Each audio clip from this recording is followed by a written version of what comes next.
Assalamualaikum warahmatullahi wabarakatuh. Nama saya Imam Khairullah, NPM 1921030621, akan menjelaskan materi tentang hukum perikatan pada buku bab 1. Pengertian perikatan. Dalam ilmu hukum perdata, perikatan adalah suatu hubungan hukum yang berkaitan dengan harta kekayaan yang dilakukan oleh dua orang atau lebih, atau sebagai para pihak yang melakukan ikatan hukum. Yang satu berhak atas sesuatu dan pihak lain berkewajiban atas sesuatu. Dasar hukum perikatan. Dasar hukum perikatan diatur dalam buku 3 Kitab Undang-Undang Hukum Perdata, yang diklasifikasikan menjadi dua macam, yaitu yang pertama yaitu umum, yaitu terdiri dari bab 1, 2, dan 4. Yang khusus yaitu bab 3, 5 sampai dengan 18. Dalam pasal 1233 BW dikatakan bahwa tiap-tiap perikatan dilahirkan baik karena persetujuan maupun karena undang-undang. Sifat-sifat hukum perikatan. Sebagai hukum pelengkap, jika para pihak membuat ketentuan sendiri, para pihak dapat mengesampingkan ketentuan dalam undang-undang. Yang kedua, konsensuil. Dengan tercapainya kata sepakat di antara para pihak, perjanjian tersebut telah mengikat. Yang ketiga, obligator. Sebuah perjanjian hanya menimbulkan kewajiban, tidak menimbulkan hak milik, dan hak milik baru berpindah atau beralih setelah dilakukannya penyerahan atau levering.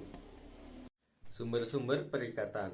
Menurut pasal 1233 KUH Perdata, sumber perikatan ada dua, yaitu perjanjian dan undang-undang. 1. Berdasarkan perikatan yang timbul karena perjanjian.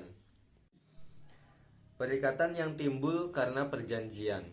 Misalnya, Pak Budi dengan Mas Arif melakukan suatu perjanjian.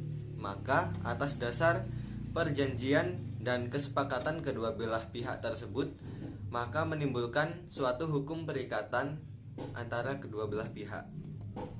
Perikatan yang timbul karena undang-undang.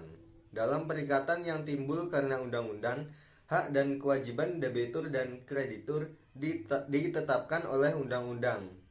Pihak debitur dan kreditur wajib memenuhi ketentuan undang-undang. Undang-undang mewajibkan debitur berprestasi dan kreditur berhak atas prestasi. Kewajiban ini disebut kewajiban undang-undang. Jika kewajiban tidak dipenuhi, berarti pelanggaran undang-undang. Jenis-jenis perikatan.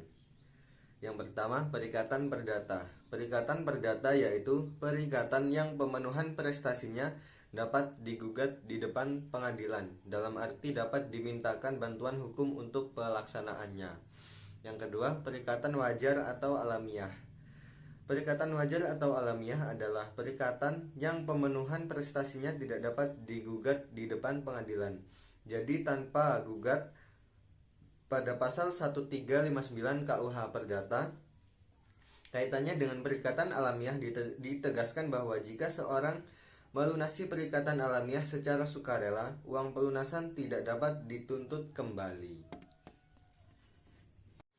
Yang ketiga, perikatan positif dan negatif. Perikatan positif adalah perikatan yang isinya mewajibkan debitur untuk berbuat atau melakukan sesuatu, sedangkan perikatan negatif adalah perikatan yang melarang orang berbuat sesuatu atau mewajibkan debitur membiarkan sesuatu berlangsung. Yang keempat, perikatan yang dapat dibagi-bagi dan perikatan yang tidak dapat dibagi-bagi. Perikatan yang dapat dibagi-bagi adalah perikatan yang prestasinya dapat dibagi-bagi. Begitupun sebaliknya. Skul dan haftung. Skul adalah kewajiban seorang debitur membayar utang-utangnya, sedangkan haftung adalah kewajiban seorang debitur membiarkan kreditur mengambil harta kekayaannya sebesar kewajiban pelunasan hutangnya. Hapusnya suatu perikatan. Hapusnya atau berakhirnya suatu perikatan oleh undang-undang ditentukan dalam pasal 1381 yang menentukan 10 cara berakhirnya perikatan. Hapusnya perikatan disebabkan oleh hal-hal berikut. Yang pertama, pembayaran. Yang kedua, penawaran pembayaran tunai diikuti dengan penyimpanan atau penitipan. Yang ketiga, pembaruan utang. Yang keempat, kompensasi atau perjumpaan utang. Yang kelima, percampuran utang. Yang keenam, pembebasan utang. Yang ketujuh, musnahnya barang yang terutang. Yang kedelapan, kebatalan atau pembatalan. Yang kesembilan, berlakunya syarat-syarat batal. Dan yang kesepuluh, terlampauinya waktu. Demikian video presentasi dari saya. Apabila ada kesalahan saya mohon maaf, dan kepada Allah saya mohon ampun. Wabillahi taufiq wal hidayah. Wassalamualaikum warahmatullahi wabarakatuh.